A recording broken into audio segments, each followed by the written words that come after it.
बिस्मिल्लाहिर्रहमानिर्रहीम। हमारा जो टॉपिक है बच्चों वो है जी लॉन्ग क्वेश्चन है चैप्टर नंबर 4 का कि what is gravitational field. Gravitational field क्या होती है। उसके बाद कहता है जी show that work done in gravitational field is independent of path followed, it only depends upon. अच्छा, उसके बाद and work done along close path is equal to zero. हमारे इस क्वेश्चन में ना बेसिकली बच्चों तीन पार्ट है। सबसे पहले तो हमें ये पता होना चाहिए ग्रेविटेशनल फील्ड क्या होती है। उसके बाद हम लोग देखेंगे कि वर्क डन जो ग्रेविटेशनल फील्ड में होता है वो इंडिपेंडेंट होता है किसके, पाथ फॉलोड के। और उसके बाद तीसरा है जी work done along closed path is equal to zero. ये तीन चीजें हैं जो कि हम लोगों ने आज के इस लेक्चर के अंदर अच्छे तरीके से देखनी है। तो आप लोगों ने बच्चों इसको बड़े अच्छे तरीके से गौर से समझना है और सुनना है। ठीक हो गया जी। ग्रेविटेशनल फील्ड क्या होती है। Show that work done in gravitational field is independent of path followed and work done along close path is equal to zero. कहा जाता है जी कि ग्रेविटेशनल फील्ड में जो वर्क डन होता है ना अलोंग क्लोज पाथ वो जीरो होता है। ठीक है, या जो वर्क डन होता है वो इंडिपेंडेंट ऑफ पाथ फॉलोड होता है। और वर्क डन सिर्फ और सिर्फ इनिशियल और फाइनल पोजीशन के ऊपर डिपेंड करता है। क्या मतलब है इस बात का, इसको समझना है बच्चों अब हम लोगों ने बड़े गौर से। सबसे पहले तो आप लोगों को ये पता होना चाहिए कि ग्रेविटेशनल फील्ड कौन सी होती है, कि ग्रेविटेशनल फील्ड क्या होती है। तो ग्रेविटेशनल फील्ड की सबसे पहले डेफिनेशन आप लोगों ने लिखनी है जी। ग्रेविटेशनल फील्ड, ग्रेविटेशनल फील्ड, सबसे पहले तो ग्रेविटेशनल फील्ड के बारे में तो पता हो, फिर अगली बात करेंगे, क्योंकि हमारा सबसे पहला पॉइंट ही है कि ग्रेविटेशनल फील्ड क्या होती है। तो बच्चों ग्रेविटेशनल फील्ड मैंने बताया, अभी याद रखना है द रीजन और space around the earth in which its gravitational force acts on a body. The region और स्पेस अराउंड द अर्थ, इसकी बच्चों डेफिनेशन लिखें। द रीजन और space around the earth, reason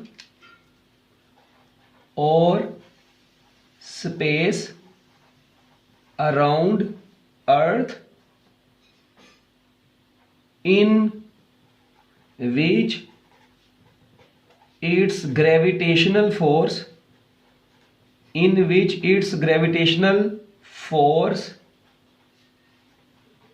acts on a body. The region or space around the earth in which its gravitational force acts on a body is called gravitational field, is called gravitational field. बच्चों ऐसी field को हम लोग क्या बोलते हैं, gravitational field बोलते हैं। बच्चों रीजन है अर्थ के इर्द गिर्द, ठीक है जी, वो रीजन जहां तक अर्थ की ग्रेविटेशनल फोर्स किसी भी बॉडी के ऊपर एक्ट कर रही होती है, हम लोग उस रीजन या स्पेस को क्या बोलते हैं, ग्रेविटेशनल फील्ड बोलते हैं। द रीजन और space around the earth in which its gravitational force. For example, अब ये डायग्राम आप लोगों ने पेपर में नहीं बनानी, मैं समझाने के लिए बनाने लगा हूं। ये देखें जी, फॉर एग्जाम्पल मैं कहता हूं जी ये अर्थ का एक पर्टिकुलर रीजन है, ठीक है। इस रीजन के अंदर अंदर कोई भी बॉडी, कोई भी ये ऑब्जेक्ट है, ये बॉडी, ठीक है जी, आप लोग जमीन से ऐसे ऊपर लेके जा रहे हैं या आप लोग इस बॉडी को जमीन की तरफ लेकर आ रहे हैं, और यहां पर जो भी वर्क किया जा रहा है बच्चों वो ग्रेविटेशनल फोर्स के अंडर हो रहा है। तो देखिए इसका मतलब है कि ये बॉडी जमीन ऐसे ऊपर को जा रही है या नीचे को आ रही है। जो इस स्पेस, ये यानी अगर इस बॉडी के ऊपर ग्रेविटी की फोर्स एक्ट कर रही होती है ना, जिस रीजन तक या जिस स्पेस तक अर्थ की ग्रेविटेशनल फोर्स किसी बॉडी के ऊपर एक्ट करती है, उस रीजन या स्पेस को क्या बोलते हैं हम लोग, ग्रेविटेशनल फील्ड बोलते हैं। ठीक है, जिस तरह हम लोगों ने इलेक्ट्रिक फील्ड पढ़ी थी मैट्रिक में, आप लोगों को अगर याद होगा, किसी भी चार्ज के गिर्द वो जगह जहां तक चार्ज किसी दूसरे चार्ज के ऊपर फोर्स लगा सकता है, उस रीजन को हम लोग इलेक्ट्रिक फील्ड बोलते थे। इसी तरह रीजन या स्पेस अर्थ के इर्द गिर्द, किसके इर्द गिर्द, अर्थ के इर्द गिर्द, जहां तक अर्थ की ग्रेविटेशनल फोर्स एक्ट करती है किसी बॉडी के ऊपर, हम लोग उसे बोलते हैं जी, उस रीजन या स्पेस को ग्रेविटेशनल फील्ड का नाम देते हैं। ग्रेविटेशनल फील्ड के बाद हम लोग ना अब इसका मतलब है कि थोड़ी सी इसकी एक्सप्लेनेशन देखते हैं कि ग्रेविटेशनल फील्ड में कैसे ये ग्रेविटेशनल फील्ड किसी ऑब्जेक्ट के ऊपर एक्ट करती है। इसकी आती है जी एक्सप्लेनेशन। थोड़ी सी इसकी एक्सप्लेनेशन देख लेते हैं जी। ये देखो जरा, अगर आप लोग यहाँ पर थोड़ा सा गौर करें, मैं आपको कहता हूँ जी, सपोज करते हैं हमारे पास यहाँ पर एक ना ग्रेविटेशनल फील्ड के अंदर देखें, अगर कोई ऑब्जेक्ट ऐसे, ये अर्थ है जी यहाँ पर, ठीक है, ये अर्थ है बच्चों, अच्छा, अब एक बॉडी ना मैं कहता हूँ जी जमीन से ना ऐसे हम लोग इसको ऐसे ऊपर को लेकर जाते जा रहे हैं, ऐसे ये बॉडी जमीन से ऊपर को जा रही है। अब मुझे ये बताएं, अगर मैं इस बॉडी को जमीन से ऊपर लेके जा रहा हूं तो आप लोगों को जैसा कि पता है ये बॉडी तो जमीन से ऊपर जा रही है, इसका डिस्प्लेसमेंट तो ऊपर को ही हो रहा है कवर। ये देखें भाई, ये बॉडी ऐसे जमीन से आप किधर को लेके जा रहे हैं, अपवर्ड डायरेक्शन में लेकर जा रहे हैं। तो इसका मतलब है कि इसका जो डिस्प्लेसमेंट है वो किधर को हो रहा है, ऊपर को हो रहा है। जबकि इसका जो वेट है, आपको पता है जो वेट है इसका, वो किधर को एक्ट करेगा, डिस्प्लेसमेंट इसका ऐसे ऊपर को हो रहा है बॉडी का, मगर इसके ऊपर जो अर्थ की ग्रेविटेशनल फोर्स, आपको पता है gravitational force of earth acting on a body is called weight. तो अर्थ की जो ग्रेविटेशनल फोर्स है बच्चों, वो इसको डाउनवर्ड एक्ट कर रही है, वो इस पर डाउनवर्ड एक्ट कर रही है। अब अर्थ की ग्रेविटेशनल फोर्स डाउनवर्ड एक्ट कर रही है, डिस्प्लेसमेंट इसका ऊपर को हो रहा है। तो फोर्स और डिस्प्लेसमेंट के दरमियान में जो एंगल बन रहा है वो 180 डिग्री का बन रहा है। कितने डिग्री का बन रहा है, 180 डिग्री का बन रहा है। तो अब वर्क का फार्मूला होता है फोर्स इनटू डिस्प्लेसमेंट और साथ में आता है कोस थीटा। अब फोर्स यहां पर कितनी है जी, फोर्स जो नीचे को लग रही है वो तो वेट के बराबर है। फोर्स जो ग्रेविटेशनल फोर्स नीचे को लग रही है वो वेट के बराबर है। जो इसका डिस्प्लेसमेंट है ऊपर को जाते जाते वो हाइट के बराबर है, और साथ में आ गया कोस 180 डिग्री। अब वेट की जगह पर आ गया mg, हाइट की जगह पर h आ गया, और कोस 180 डिग्री -1 होता है। तो आप लोगों के पास जो ये वर्क डन आ जाएगा ये बराबर आ जाएगा -mgh के। इसका मतलब है जब भी कोई बॉडी ग्रेविटेशनल फील्ड में अपवर्ड डायरेक्शन में जा रही होगी, बच्चों किस डायरेक्शन में जा रही होगी, अपवर्ड डायरेक्शन में, तो उसके ऊपर जो ग्रेविटेशनल फोर्स एक्ट करती है वो किसके बराबर होगा, या वर्क डन किसके बराबर होगा, work done by the gravity negative होगा। तो ये आप लोगों ने याद रखना है कि work done by the gravity is negative. ठीक है,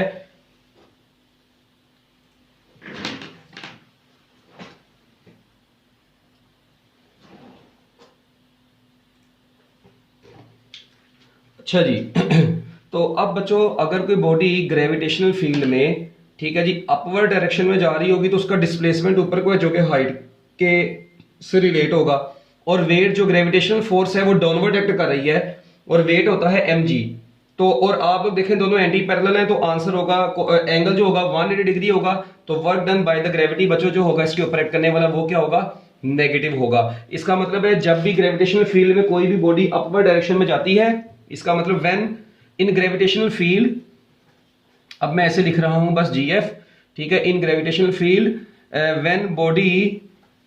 when body moves in upward direction, when body moves in upward direction against gravity work done is negative. तो बच्चों work done by the gravity जो होता है वो क्या होता है, नेगेटिव होता है। तो याद रखना है बच्चों, ग्रेविटेशनल फील्ड में जब भी कोई बॉडी ग्रेविटी के अगेंस्ट जाती है तो work done by the gravitational field जो होता है वो उसके ऊपर करने वाला वो क्या होता है, नेगेटिव होता है। इसी तरह बच्चों अगर कोई बॉडी अब देखें अर्थ की तरफ आ रही हो, ठीक है, यही बॉडी है जी, मैं कहता हूं जी ये बॉडी अब इस तरह नीचे को आ रही है। अब इसके ऊपर बच्चों अब आप लोग देखेंगे ऐसे नीचे को आ रही है, इसका मतलब इसका डिस्प्लेसमेंट भी किधर को हो रहा है, नीचे को हो रहा है, और इसके जो वेट है बच्चों वो भी किधर को एक्ट कर रहा है, डाउनवर्ड ही एक्ट कर रहा है। ठीक है, इसका मतलब ये हुआ मैं यहां पर ये बात कह सकता हूं कि अब जो वर्क डन होगा वो किसके बराबर होगा, वो होगा F इंटू डी, साथ में आएगा कोस थीटा। अब फोर्स जो है वो तो वेट के बराबर है mg, नीचे को आते हैं तो जो डिस्प्लेसमेंट है वो हाइट के बराबर है, और एंगल आप लोग देखें वेट भी नीचे को डिस्प्लेसमेंट भी नीचे को, एंगल है 0 डिग्री। अब cos 0 डिग्री जो होता है वो +1 होता है। तो बच्चों आप लोगों का वर्क डन जो आ गया वो किसके बराबर आ गया, पॉजिटिव mgh के बराबर आ गया। इसका मतलब है work done by the gravity positive भी हो सकता है और work done by the gravity negative भी हो सकता है। तो इसका मतलब है इन ग्रेविटेशनल फील्ड, अब मैं यहां पर ये लिखूंगा जी, in gravitational field when body moves downward, बच्चों अगर बॉडी डाउनवर्ड आ रही हो तो वर्क डन इज पॉजिटिव। तो बच्चों work done by the gravity वहां पर क्या लिया जाएगा, पॉजिटिव दिया जाएगा। जी बच्चों यहां तक ये 2 पॉइंट समझ में आ गए। जल्दी हैंड रेस कर दो को जब बॉडी ऊपर को जा रही है। एक्सप्लेनेशन के अंदर आप लोगों ने 2 पॉइंट लिखने, ये डायग्राम बेशक ना बनाना। हरी अब जल्दी हैंड रेस कर दे, जल्दी मिनट लगा के, कि work done by the gravity positive भी हो सकता है और नेगेटिव भी हो सकता है ग्रेविटेशनल फील्ड में। Okay. Hurry up hand raise. Okay जी, गुड। अच्छा अब बच्चों अगली बात जरा आप लोगों ने सुननी है। अच्छा अगर मुझे एक बात बताओ, अगर कोई बॉडी ग्रेविटेशनल फील्ड में ऐसे हॉरिजॉन्टल डायरेक्शन में चल रही हो, ये अर्थ है, ठीक है जी, मैं कहता हूं जी ये क्या है जी, अर्थ है। अच्छा अब एक बॉडी जो है ना जी वो चल रही है किस डायरेक्शन में, इस डायरेक्शन में चल रही है ऐसे। अब देखो, अब उसका डिस्प्लेसमेंट इधर को हो रहा है, उसकी डायरेक्शन ऑफ मोशन इधर है, मगर उसके ऊपर ग्रेविटेशनल फोर्स जो एक्ट कर रही है, जो वेट उसका है बच्चों, वो तो डाउनवर्ड एक्ट कर रहा है। अब इसका मतलब उसकी जो, और इन दोनों के दरमियान में एंगल कितने डिग्री का बन रहा है, 90 डिग्री का बन रहा है। इसका मतलब है along horizontal path work done क्या होगा, along horizontal path, along horizontal path work done in gravitational field. बच्चों ये work done by the gravity की बस बात हो रही है, अपनी उसकी बात नहीं हो रही। Work done by the gravitational field is zero. उसकी वजह, जीरो होने की वजह ये है, आप लोग देखें फोर्स और डिस्प्लेसमेंट, फोर्स नीचे को लग रही है, वेट नीचे को, और डिस्प्लेसमेंट बच्चों उसका किधर को हो रहा है, आगे को। तो फोर्स और डिस्प्लेसमेंट के दरमियान में एंगल कितने डिग्री का बन गया, 90 डिग्री का। और जब फोर्स और डिस्प्लेसमेंट के दरमियान में एंगल 90 डिग्री का होता है तो वर्क डन बच्चों क्या होता है, जीरो होता है। तो ये आप लोगों ने 3 केसेस याद रखने हैं कि work done in gravitational field zero होगा कब, जब बॉडी किस डायरेक्शन में जा रही होगी, स्ट्रेट लाइन मोशन में होगी। Work done by the gravitational force negative कब होगा, जब बॉडी अपवर्ड डायरेक्शन में जा रही होगी अगेंस्ट द ग्रेविटी। पॉजिटिव कब होगा, जब बॉडी डाउनवर्ड आ रही होगी in the direction of gravity. बच्चों ये 3 केस याद हो जाएंगे। हरी अब जल्दी बोल दो, जल्दी जल्दी जल्दी जल्दी, शाबाश। ये तीनों केस बस जिस बच्चे को आगे हैं बच्चों, उसके लिए टॉपिक आगे बहुत आसान होने वाला है, ठीक है। मैं इसको स्लो स्लो इसलिए पढ़ा रहा हूं ताकि आप लोग इसको अच्छे तरीके से अब समझ सकें। देखो अभी अब आप लोगों ने बच्चों इसकी एक्सप्लेनेशन में ना ये डायग्राम पेपर में बनानी है ना ये बनानी है, हाँ ये लाइन लिखनी है, एक ये लाइन लिखनी है, एक ये लाइन लिख सकते हैं।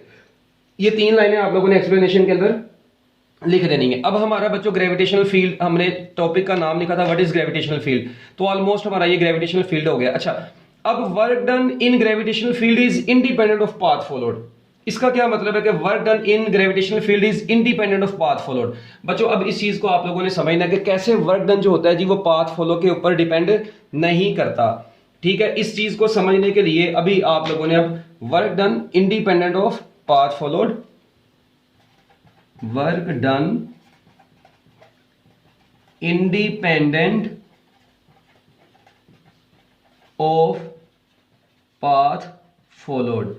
बच्चों इस चीज को अब आप लोगों ने क्या करना है, अच्छे तरीके से समझना है कि work done independent of path followed कैसे, ये कैसे होता है कि ग्रेविटेशनल फील्ड में जो वर्क डन होता है वो पाथ के ऊपर डिपेंड ही नहीं करता। बच्चों उसके लिए हम क्या काम करने लगे हैं जी, उसके लिए हम लोग 3 पाथ यहां पर बनाएंगे। टोटल कितने पाथ बनाएंगे, 3 पाथ बनाएंगे।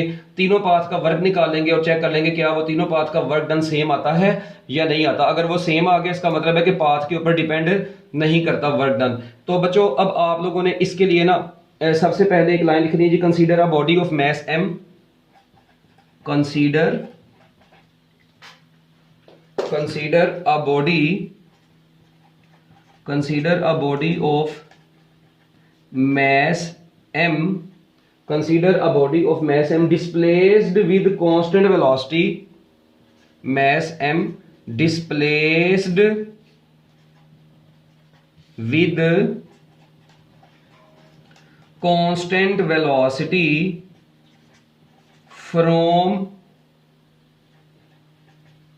A to B, ठीक है जी, from A to B along different paths, along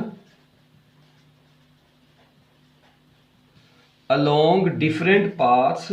बच्चों डिफरेंट पाथ्स के अलोंग जो है ना वो बॉडी A से कहां तक गई है जी, B तक गई है in the gravitational field, in the gravitational field, in the gravitational field. बच्चों ग्रेविटेशनल फील्ड में वो बॉडी A से B तक गई है डिफरेंट पाथ्स के अलोंग। बच्चों कहां से कहां तक गई है, A से B तक गई है। आपको पता है हेयर ग्रेविटेशनल फोर्स, हेयर, और ये gravitational force of earth acting on a body को क्या बोलते हैं, here gravitational force acting on body is equal to weight. बच्चों gravitational force acting on a body is equal to weight. तो जो gravitational force किसी बॉडी के ऊपर एक्ट करती है तो gravitational force acting on a body is called weight. और ये ग्रेविटेशनल फोर्स जो एक्ट किया करेगी ये क्योंकि वेट के बराबर होगी और वेट बराबर होता है mg के। तो ये आप लोगों ने लाजमी लिखना है जी। यहां तक okay, hurry up hand raise कर दो। अब आगे मैं 3 पाथ बनाने लगा हूं, जल्दी जल्दी जरा मिनट लगाना बच्चों। हरी अप, कोई मुश्किल चीज नहीं है, अभी तक बहुत आसान चीज है, ठीक है। लो जी, अब ग्रेविटेशनल फील्ड में एक बॉडी को बच्चों हम लोग ये 3 पाथ के अलोंग लेकर जाने लगे हैं, ठीक है। जरा आप लोगों ने अब इसको गौर से समझना है। ये देखो अभी सपोज करते हैं जी हमारे पास ये पाथ है, ठीक है। ग्रेविटेशनल फील्ड में एक बॉडी को हम लोग यहां से उठाया इसको, ठीक है, और इधर से बच्चों हम लोग इसको मूव करवाते करवाते यहां से ऐसे इधर तक ले आए। अब एक पॉइंट ये है बच्चों, ठीक है, आप लोग यहां तक लेके आ सकते हैं। एक पाथ ये बन गया आपके पास। एक पाथ ये कि आप लोग इसी बॉडी को यहां से ऐसे भी लेकर जा सकते थे, ठीक है।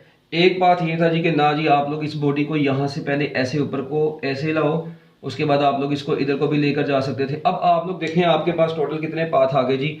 आपके पास टोटल बच्चों 3 पाथ आ गए हैं। टोटल कितने पाथ आ गए हैं? 3 पाथ आ गए हैं, ठीक है। इसी तरह एक पाथ ये आपके पास आ गया और ये पॉइंट को हम लोग नाम दे देते हैं ए का, और बच्चों इस पॉइंट को हम लोग नाम देते हैं जी बी का। अब ये ग्रेविटेशनल फील्ड के अंदर बच्चों 3 पाथ आपके पास आ गए हैं। ये वाला जो पाथ है इसको हम लोग नाम देते हैं जी, सपोज करते हैं पाथ 1 का। इसको भी हम लोग नाम देते हैं बच्चों किसका? पाथ 1 का, ठीक है। इसको हम लोग नाम देते हैं पाथ 3 का, ठीक है। और इसको बच्चों हम लोग किसका नाम देते हैं? पाथ 2 का, ठीक है जी। ये हमारे पास डिफरेंट पाथ आ गए हैं, ठीक है। और ये जो ए से बी तक ये जो टोटल हाइट बन रही है ना, ये वाली जो हाइट है बच्चों, ये वाली जो हाइट है, ठीक है जी, इसको हम लोग नाम दे देते हैं किसका जी? एच का नाम दे देते हैं, ठीक हो गया। अच्छा, अब ये हमारे पास पाथ आ गए हैं, 3 डिफरेंट पाथ आ गए हैं। अब हम लोगों ने क्या काम करना है? बारी बारी इन तीनों पाथ का वर्क कैलकुलेट करना है। तो सबसे पहले हम लोग बच्चों वर्क कैलकुलेट करते हैं along path 1। Work done along path 1, path 2, path 3, तीनों का वर्क कैलकुलेट कर लेंगे। वहां से हमें आइडिया हो जाएगा जी कि जो वर्क डन है ना वो क्लोज पाथ के अलोंग या ग्रेविटेशनल फील्ड में जो होता है वो कांस्टेंट वगैरह रहता है, जो बात हमने की थी, ठीक है। अच्छा, अब सबसे पहले हम लोग अब तीनों पाथ का वर्क निकालेंगे। तो सबसे पहले पाथ 1 का वर्क निकालते हैं। Work done along path 1, work done along path 1। बच्चों पाथ 1 का वर्क डन निकालेंगे। इसी तरह फिर मैं इधर थोड़ा सा ये लाइन छोड़ देता हूं, फिर मैं निकालूंगा जी वर्क डन अलोंग पाथ 2, और फिर बच्चों मैं निकालूंगा जी तीसरा वर्क डन अलोंग पाथ 3, ऐसे। अब मैंने ये बच्चों ये तीनों पाथ के क्या करने हैं जी? वर्क डन कैलकुलेट करने हैं। Work done along path 1, work done along path 2, work done along path 3, और इस तरह से मैंने अब इनके वर्क कैलकुलेट करने हैं। सबसे पहले आप लोग देखें पाथ 1 का जो वर्क डन है वो है ADB, जिसको मैं लिखूंगा WAD प्लस WDB। इसको मैं नाम दे देता हूं इक्वेशन नंबर A का। ये वर्क डन अलोंग देखें ADB, ये वाला पाथ है ADB बच्चों, ये पाथ है। अब यहां पर आप लोग देखें, थोड़ा सा गौर करें। मैं जो भी आपको पीछे कॉन्सेप्ट बता के आया था कि बच्चों जो AD पाथ है ये हॉरिजॉन्टल है, और आप लोगों ने पढ़ा था हॉरिजॉन्टल पाथ का वर्क क्या होता है? 0 होता है। तो मैं इधर क्या लिख नहीं सकता कि WAD किसके बराबर होगा? ये बराबर होगा mg, इसका डिस्प्लेसमेंट मगर साथ में आ जाएगा cos 90 डिग्री, क्योंकि इसका डिस्प्लेसमेंट इधर को है, फोर्स नीचे को लग रही है। तो बच्चों फोर्स और डिस्प्लेसमेंट के दरमियान में एंगल 90 डिग्री का बन रहा है, तो आपका वर्क डन AB क्या आ गया? 0 आ गया। इसी तरह बच्चों वर्क डन अलोंग BD, ये किसके बराबर होगा? Work done along DB, sorry DB, BD नहीं, वर्क डन अलोंग DB। बच्चों DB का जो वर्क होगा वो बराबर होगा किसके? ये देखें D से B तक बॉडी ऊपर को जा रही है, तो बच्चों mg और डिस्प्लेसमेंट उसका हाइट के बराबर होगा, और cos 180 डिग्री आएगा। अब तो वर्क डन अलोंग DB बच्चों कितना आ जाएगा? -mgh आ जाएगा। ये मैंने आपको बताया था। तो इसका मतलब DB अपवर्ड है तो वर्क डन आ गया -mgh। AB हॉरिजॉन्टल था तो वर्क डन आ गया 0। तो बच्चों जब इसको आप लोग A में पुट कर देंगे तो बच्चों इक्वेशन नंबर A में आप लोगों के पास जो फिर टोटल वर्क आ गया वो किसके बराबर आ गया? ADB वो बराबर आ गया 0 प्लस -mgh तो लो जी work done along A D B बराबर आ गया माइनस एम जी एच के। ये आपके पास फाइनल पाथ 1 का वर्क आ गया है। अब जरूरी नहीं है आप लोगों ने पेपर पे लाइनें लगा के लिखना है, आप लोग साइड पर भी लिख सकते हैं, मतलब ऐसे से एक लाइन वाइज लिख सकते हैं। तो जी बच्चों पहले पाथ का वर्क कैलकुलेट करना आ गया, कोई मुश्किल चीज नहीं थी, साफ नजर आ रहा है। मैं पीछे बता के आया हूँ, हॉरिजॉन्टल पाथ का 0, वर्टिकल पाथ का माइनस एम जी एच, दोनों का ऐड होकर माइनस एम जी एच आ गया। हरी अब हैंड रेज जल्दी जल्दी मिनट लगाओ, जल्दी जल्दी कर दो, टाइम नहीं है अब टॉपिक खत्म करना है जल्दी जल्दी, बहुत आसान सा टॉपिक है, 5 मिनट में खत्म करना है हमने इसको। अच्छा अब देखो बच्चों अगली बात, वर्क डन अलोंग पाथ 2। अब देखें बच्चों पाथ 2 जो है, आप लोग थोड़ा सा खुद गौर करें, पाथ 2 कुछ इस तरह का है, डब्ल्यू ए सी बी ये बराबर होगा W A C plus W C B. ठीक है, इसको आप लोग नाम दे दें इक्वेशन नंबर बी का। हियर सेम वही काम, अब work done A to C ये किसके बराबर होगा, ये बराबर होगा जी वेट इनटू डिस्प्लेसमेंट, और साथ में आ जाएगा कोज 90 डिग्री के 180 डिग्री। और भाई ए सी कोज 90 डिग्री अब नहीं आना, ये ना पता लगे इसको देख के ये लिखा हो, ये आना है अब 180 डिग्री। ठीक है, कोज 180 डिग्री होगा, क्योंकि आप लोग देखें कोज 180 भाई इसलिए कि अब बॉडी ऊपर को जा रही है, तो अब मेरी बात सुनो, एम जी डी की जगह पर क्या आ गया, एच आ गया, कोज 180 माइनस 1 होता है, तो बच्चों आपका आंसर आ गया माइनस एम जी एच। तो लो जी ए सी का वर्क आ गया माइनस एम जी एच। और आप लोग देखें work done along C B का वर्क कितना होगा, साफ नजर आ रहा है, हॉरिजॉन्टल पाथ है, एम जी इंटू डी और साथ में आ गया कोज 90 डिग्री। अब हॉरिजॉन्टल पाथ का वर्क 0 हो गया, M G into D is into 0, तो बच्चों W C B is equal to 0 आ गया। इसको अब आप लोगों ने पुट कर देना है किसमें, इक्वेशन नंबर बी में। ये दोनों वर्क्स को इक्वेशन नंबर बी में पुट करें तो बच्चों आप लोगों के पास डब्ल्यू ए सी बी किसके बराबर आ जाएगा, minus M G H plus 0, तो ए सी बी बराबर आ गया माइनस एम जी एच के। तो लो जी आप लोगों ने ये दूसरे पाथ का भी निकाल दिया, ये आप लोग खुद भी निकाल सकते थे। हैंड रेज कर दो हरी, अब जल्दी जल्दी जल्दी जल्दी, कोई मुश्किल चीज नहीं थी इसमें, जल्दी जल्दी शाबाश। सी बी का भी 0 आ गया, ए सी का माइनस एम जी एच आया, दोनों को ऐड कर दिया, तो बच्चों आप लोगों के पास overall minus M G h आ गया। डन डन बच्चों। तो लो जी आप लोगों के पास पाथ 2 पाथ 1 का वर्क आ गया। अब आप लोग पूरा गौर करें, पाथ 1 का वर्क भी सेम आया, पाथ 2 का वर्क भी सेम आया। अब बारी है जी पाथ 3 की। अब किसकी बारी है बच्चों, पाथ 3 की बारी है। अच्छा अब पाथ 3 आप लोग देखो इस तरह से है, ऐसे है बच्चों पाथ 3, अब ये है आप लोगों का। अब आप लोग क्या काम करेंगे, इस पूरे पाथ को बच्चों, अगर इस तरह का पाथ आ जाए इररेगुलर शेप का, आप लोग पूरे पाथ को बच्चों डिवाइड कर देंगे, पूरे पाथ को हॉरिजॉन्टल और वर्टिकल स्टेप्स में डिवाइड करेंगे। ये देखो जरा, अब आप लोगों ने डिवाइड करना है होल पाथ को किसमें, हॉरिजॉन्टल प्लस वर्टिकल स्टेप्स में। तो ये देखें जी हम लोग इसको डिवाइड करने जा रहे हैं ऐसे, वर्टिकल स्टेप हॉरिजॉन्टल फिर वर्टिकल फिर हॉरिजॉन्टल, क्योंकि ग्रेविटेशनल फील्ड में हम लोग इजीली हॉरिजॉन्टल वर्टिकल स्टेप का वर्क कैलकुलेट कर सकते हैं। सपोज करते हैं पहले वर्टिकल स्टेप की हाइट है डेल्टा y1, दूसरे की है डेल्टा y2, और इस तरह एंड वाले की है डेल्टा yn। ठीक है, आपने क्या काम किया बच्चों, पूरे पाथ को delta y1 delta y2 delta y3 delta y4 and delta yn, इतनी पाथ इतनी लेंथ में आप लोगों ने इसको क्या कर दिया, डिवाइड कर दिया। अब आप लोग देखें यहां पर हर पाथ में ना एक आ रहा है हॉरिजॉन्टल स्टेप, ऐसे ऐसे हॉरिजॉन्टल स्टेप भी आ रहा है और वर्टिकल स्टेप भी आ रहा है।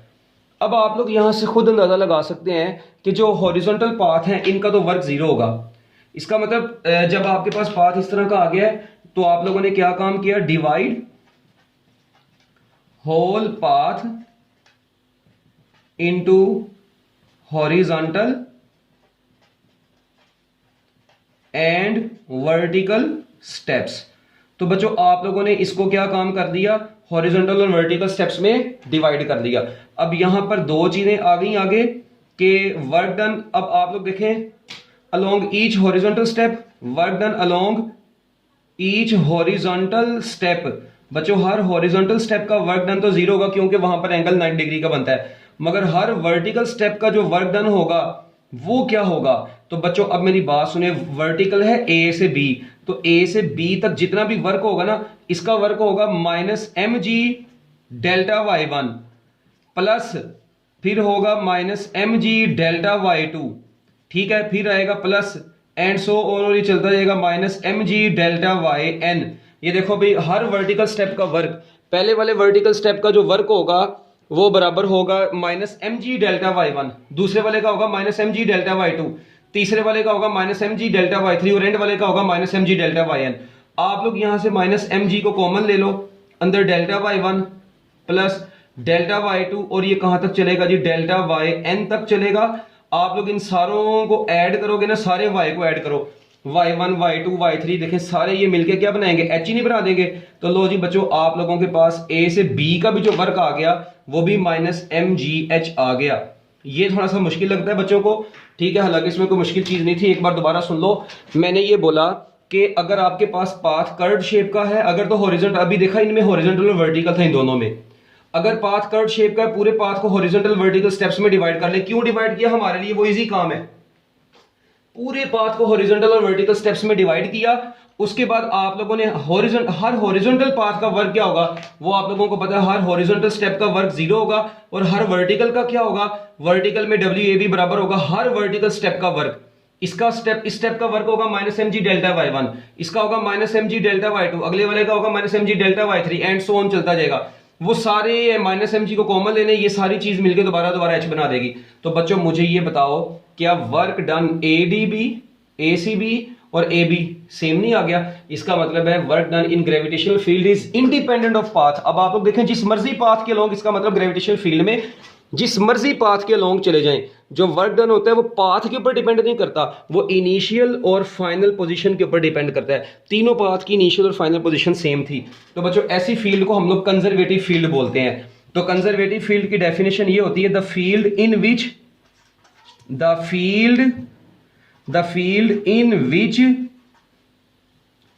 work done is independent of path followed, work done is independent of path followed, is called conservative field, is called conservative field। बच्चों ऐसी फील्ड जिसमें work done along closed, work done independent होता है path followed के, और it only depends upon initial and final position, ये भी आप लोग लिख सकते हैं, it only depends upon initial and final position is called conservative field. बच्चों आपकी बुक में कंजर्वेटिव फील्ड का ना वो बना हुआ है, क्या नाम है अपना, एक साइड पर टेबल बना हुआ है कंजर्वेटिव फोर्स वाला, ठीक है, उसको आप लोगों ने अच्छे तरीके से देख लेना। उसमें 3 कंजर्वेटिव फील्ड लिखे हैं, इलेक्ट्रिक फील्ड, ग्रेविटेशनल फील्ड और elastic spring force. Electric force, gravitational force और इलास्टिक स्प्रिंग फोर्स, बच्चों ये कंजर्वेटिव फोर्सेस होती हैं। इनमें वर्क डन जो होता है वो पाथ के ऊपर डिपेंड नहीं करता, सिर्फ इनिशियल और फाइनल पोजीशन के ऊपर डिपेंड करता है। और उसके बाद एंड पर ना बच्चों एक पॉइंट रह गया था आपका कि work done along closed path is 0। अच्छा ये छोटा सा पॉइंट है, work done along closed path is 0, work done along closed path, work done along closed path is equal to 0। कि बच्चों जो वर्क डन होता है क्लोज्ड पाथ के अलोंग वो 0 कैसे होता है, work done along closed path is equal to 0। बच्चों इसके लिए आप लोग छोटी सी ना वो देख रहे हैं एग्जांपल, ये देख लो बच्चों, इधर क्लोज्ड पाथ डिफरेंट बन रहे हैं, अगर आप लोग थोड़ा सा गौर करेंगे देखें, एक बन रहा है A से B, B से C, C से A, या A से C, C से B, फिर B से वापस A से D, D से B, B से वापस A, ठीक है, या A से B, D से B, B से C, C से A, डिफरेंट किस्म के क्लोज पाथ बन रहे हैं। मैं यहां पर जो क्लोज पाथ लेने लगा हूं, सपोज करते हैं जी कोई सा भी क्लोज पाथ ले लेता हूं, मैं कहता हूं जी A D B C A, ये लेता हूं मैं क्लोज पाथ, सबसे मुश्किल वाला A D B C A, हालांकि मुश्किल नहीं है ये। तो ये बराबर आएगा WAD, ये बराबर आ जाएगा बच्चों WAD plus WDB plus WBC plus WCA। बच्चों ये आप लोगों के पास 4 वर्क आ गए, ठीक है। अब आप लोग बारी बारी सारे वर्क कैलकुलेट करके आए। आप लोगों ने देखा था AD हॉरिजॉन्टल है और CB भी हॉरिजॉन्टल है, इनका तो वर्क 0 होगा, इनका तो वर्क 0 है। अच्छा अब DB का क्या होगा, DB ऊपर को है तो अपवर्ड का होता है माइनस MGH, और CA आप लोग देखें DB ऊपर को है तो इसका तो होगा माइनस MGH ही। अच्छा मगर CA नीचे को है, इसका होगा प्लस MGH। AC ऊपर को था तो वो माइनस MGH था, मगर ऊपर से नीचे जब आना है ना, C से A पर आना है, तो वो तो आप डाउनवर्ड ही आ रहे हैं, तो बच्चों सी से ए का जो वर्क है वो प्लस mgh है आपके पास। ये एक चीज गौर करने वाली थी। अब ये देखो ये भी कट गया, ये भी कट गया। आप लोग देखें ये पहले ही जीरो है तो आपका आ गया work done along closed path भी जीरो। The field in which work done along closed path is zero, this field is also known as conservative field. ऐसी फील्ड को भी हम लोग क्या बोलते हैं, कंजर्वेटिव फील्ड बोलते हैं। तो ग्रेविटेशनल फील्ड में work done along closed path zero आता है, इसलिए हम लोग इसको क्या बोलते हैं जी, कंजर्वेटिव फील्ड बोलते हैं। तो लो जी बच्चों, ये आप लोगों का छोटा सा टॉपिक था, वो एमसीक्यूज में आ जाता होता है। वो टेबल जो है ना, फ्रिक्शनल फोर्स नॉन कंजर्वेटिव है, ठीक है, तो वो एमसीक्यूज में आप लोगों को बहुत अच्छे तरीके से वो टेबल आप लोगों ने याद करना है। तो लो जी बच्चों, ये था आपका work done by gravitational field का छोटा सा टॉपिक। ठीक हो गया। तो मैं उम्मीद करता हूं कि इसमें कोई मुश्किल चीज नहीं थी, आप लोगों को समझ आ गया होगा। बहुत आसान सा ये टॉपिक था। ठीक है जी, अल्लाह हाफिज।